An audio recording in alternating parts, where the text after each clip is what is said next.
देवी भागवतं स्कन्दं 3 अध्यायम् 11। लोमश उवाच न वेदाध्ययनं किञ्चिज्जानाति न जपं तथा ध्यानं न देवतानां च न चैवाराधनं तथा नासनं वेदविप्रोऽसौ प्राणायामं तथा पुनः प्रत्याहारं तु नो वेद भूतशुद्धिं च कारणं न मन्त्रकीलकं जाप्यं गायत्रीं च न वेदसः शौचं स्नानविधिं चैव तथा च मनकं पुनः प्राणाग्निहोत्रं नो वेद बलिदानं न चातिथिं न सन्ध्यां समिधो होमं विवेद च तथा मुनि सोकरोत्प्रातरुद्धाय यत्किञ्चिद्दन्तधावनं स्नानं च शूद्रवत्तत्र गङ्गायां मन्त्रवर्जितं फलान्यादाय वन्यानि मध्याह्नेऽपि यदृच्छया भक्ष्यपरिज्ञानं न जानाति षठस्तथा सत्यं ब्रूदे स्थितस्तत्र नानृतं वदते पुनः जनैः सत्यतपा नाम कृतमस्य द्विजस्य वै नाहिदं कस्यचित् कुर्यात् न तथा विहितं क्वचित् सुखं स्वपिति तत्रैव निर्भयश्चिन्तयन्निति कदा मे मरणं भावि दुःखं जीवामि कानने जीवितं धिक् मूर्खस्य तरसा मरणं ध्रुवं दैवेनाहं कृतो मूर्खो नान्योऽत्र कारणं मम प्राप्य चैवोत्तमं जन्म वृथा जातं ममाधुना यथा वन्ध्या सुरूपा च यथा वा निष्फलो द्रुमः अदुग्धदोहाधेनुश्च तथाहं निष्फलः कृतः किन्नु निन्दाम्यहं दैवं नूनं कर्म ममेदृशं न दत्तं पुस्तकं कृत्वा ब्राह्मणाय महात्मने न वै विद्या मया दत्ता पूर्वजन्मनि निर्मला तेनाहं कर्मयोगेन षठोऽस्मि च द्विजाधमः न च तीर्थे तपस्तप्तं सेविता न च साधवः न द्विजा पूजिता द्रव्यैः तेन जातोऽस्मि दुष्टधीः वर्तन्ते मुनिपुत्राश्च वेदशास्त्रार्थपारगाः अहं सुमूढः संजातो दैवयोगेन केनचित् न जानामि तपस्तप्तुं किं करोमि सुसाधनं मिथ्यायं मेऽत्र सङ्कल्पो न मे भाग्यं शुभं किल दैवमेव परं मन्ये धिक्पौरुषमनर्थकं वृथाश्रमकृतं कार्यं दैवाद्भवति सर्वथा ब्रह्मा विष्णुश्च रुद्रश्च शक्राध्याः किल देवताः कालस्य वशगाः सर्वे कालो हि दुरतिक्रमः एवं विधान् वितर्कांस्तु कुर्वाणोऽहर्निशं द्विजः स्थितस्तत्राश्रमे तीरे जाह्नव्याः पावने स्थले विरक्तः सदु संजातः स्थितस्तत्राश्रमे द्विजः कालादिवाहनं शान्तश्चकार विजने वने एवं स्थितस्य तु वने विमलोदके वै वर्षाणि तत्र नवपञ्चगतानि कामं नाराधनं न च जपं न विवेदमन्त्रं कालादिवाहनमसौ कृतवान् वने वै जानाति तस्य विततं व्रतमेव लोकः सत्यं वदत्यपि मुनिः किल नाम जातं यशश्च सकलेषु जनेषु कामं सत्यव्रतोऽयमनिशं न मृषाभिभाषी तत्रैकदा तु मृगयां रममाण एव प्राप्तो निषादनिषठो धृतचापबाणः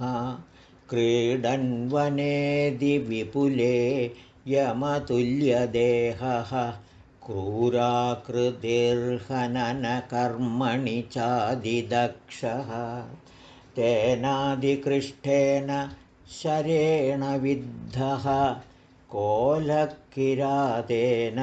धनुर्धरेण पलायमानो भयविह्वलश्च मुनेः समीपं विद्रुतो जगाम विकम्पमानो रुधिरार्द्रदेहो यदा जगामाश्रममण्डलं वै कोलस्तदातीव दयार्द्रभावं प्राप्तो मुनिस्तत्र समीक्ष्य दीनम् अग्रे व्रजन्तं रुधिरार्द्रदेहं दृष्ट्वा मुनिः सूकरमाशुविद्धं दयाभिवेशादधिकम्पमानः सारस्वतं बीजमधोच्चचार अज्ञातपूर्वं च तथा श्रुतं च दैवान्मुखे वै समुपागतं च न ज्ञानवान् बीजमसौ विमूढो मम जशोके स मुनिर्महात्मा कोलः प्रविश्याश्रममण्डलं तत् गदो निकुञ्जे प्रविलीय गूढम् अप्राप्तमार्गो दृढनिर्विण्णचेता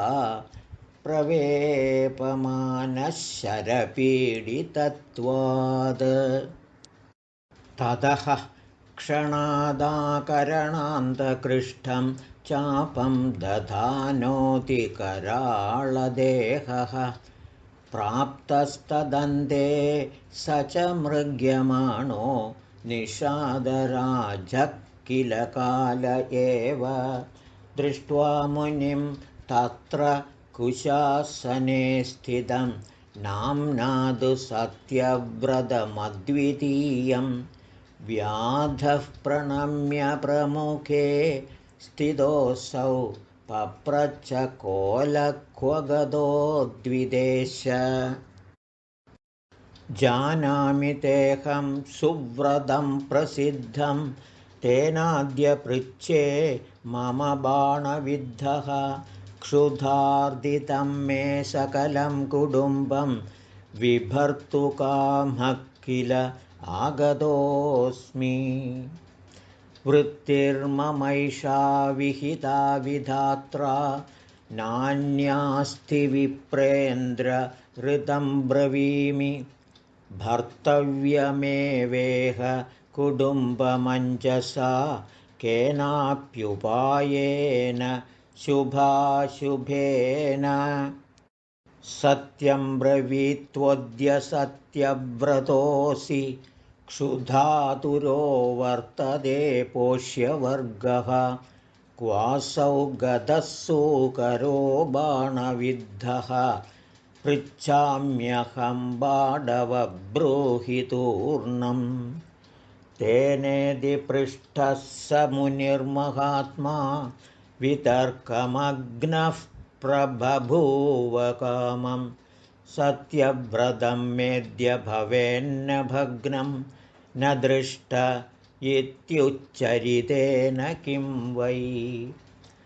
गतोऽत्र कोलशरविद्धदेहः कथं ब्रवीम्यद्य वृषा वा क्षुधार्दितोऽयं परिपृच्छतीव दृष्ट्वा हनिष्यत्यपि सूकरं वै सत्यं न सत्यं खलु यत्र हिंसा दयान्विदं चानृतमेव सत्यं हितं नराणां भवतीहयेन तदेव सत्यं न तथान्यथैव हितं कथं स्यादुभयोर्विरुद्धयोस्तदुत्तरं किं न यथा मृषावचः विचारयन् बाडव धर्मसङ्कटे न प्राप वक्तुं वचनं यथोचितं बाणाहतं वीक्ष्य दयान्वितं च कोलं तदन्ते समुदाहृतं वचः तेन प्रसन्ना निजबीजतः शिवा विद्यां दुरापां प्रदतौ च तस्मै बीजोच्चारणदो देव्या विद्या प्रस्फुरिता किल वाल्मीकेश्च यथा पूर्वं तथा स ह्यभवत्कविः तमुवाचद्विजो व्याधं सम्मुखस्थं धनुर्धरं सत्यकामस्तु धर्मात्मा श्लोकमेकं दयापरः या पश्यति न सा ब्रूते या ब्रूते सा न पश्यति अहो व्याधस्वकार्यार्थिन् किं पृच्छसि पुनः पुनः इत्युक्तस्तु तदा तेन गतोऽसौ पशुः पुनः निराशः सूकरे तस्मिन् परावृत्तो निजालये ब्राह्मणस्तु कविर्जातः प्राचेतस इवापरः प्रसिद्धः सर्वलोकेषु नाम्ना सत्यव्रतो द्विजः सारस्वतं ततो बीजं जचाप विधिपूर्वकं पण्डितश्चादिविख्यातो द्विजोऽसौ धरणीतले प्रतिपर्वसुगायन्ति ब्राह्मणा यद्यशः सदा आख्यानं चादिविस्तीर्णं स्तुवन्ति मुनयः किल तच्छ्रुत्वा सदनं तस्य समागम्य तदाश्रमे येन त्यक्तः पुरा तेन गृहं नीतोऽतिमानितः तस्माद्राजान् सदा सेव्या पूजनीया च भक्तितः आदिशक्तिः परा देवी जगतां कारणं हि सा तस्या यज्ञं महाराज कुरु वेदविधानतः सर्वकामप्रदं नित्यं निश्चयं कथितं पुरा स्मृता सम्पूजिता भक्त्या ध्याता चोच्चारिता स्तुता ददाति वाञ्छितानर्थान् कार्यदा तेन कीर्त्यते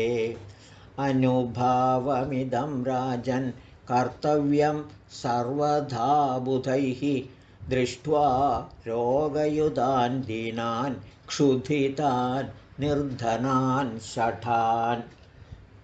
जनानार्तान् तथा मूर्खान् पीडितान् वैरिभिः सदा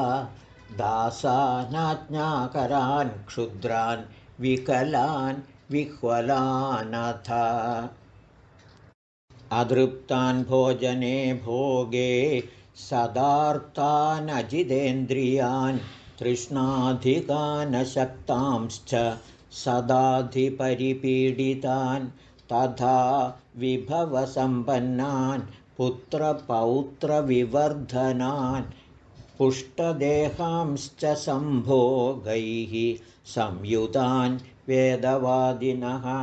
राजलक्ष्म्या युतान् शूरान् वशीकृतजनानथ स्वजनैरवियुक्तांश्च सर्वलक्षणलक्षितान् व्यतिरेकान्वयाभ्यां च विचेतव्यं विचक्षणैः येभिर्न पूजिता देवी सर्वार्थफलदा शिवा समाराधिता च तथा नृभिरेभिः सदाम्बिका यदोमी सुखिनः सर्वे संसारेऽस्मिन्न संशयः। व्यास उवाच इति राजन् श्रुतं तत्र मया मुनिसमागमे लोमशस्य मुखात् कामं देवी माहात्म्यमुत्तमम् इति सञ्चिन्त्य राजेन्द्र कर्तव्यं च सदार्चनं भक्त्या परमया देव्याः प्रीत्या च पुरुषर्षभ।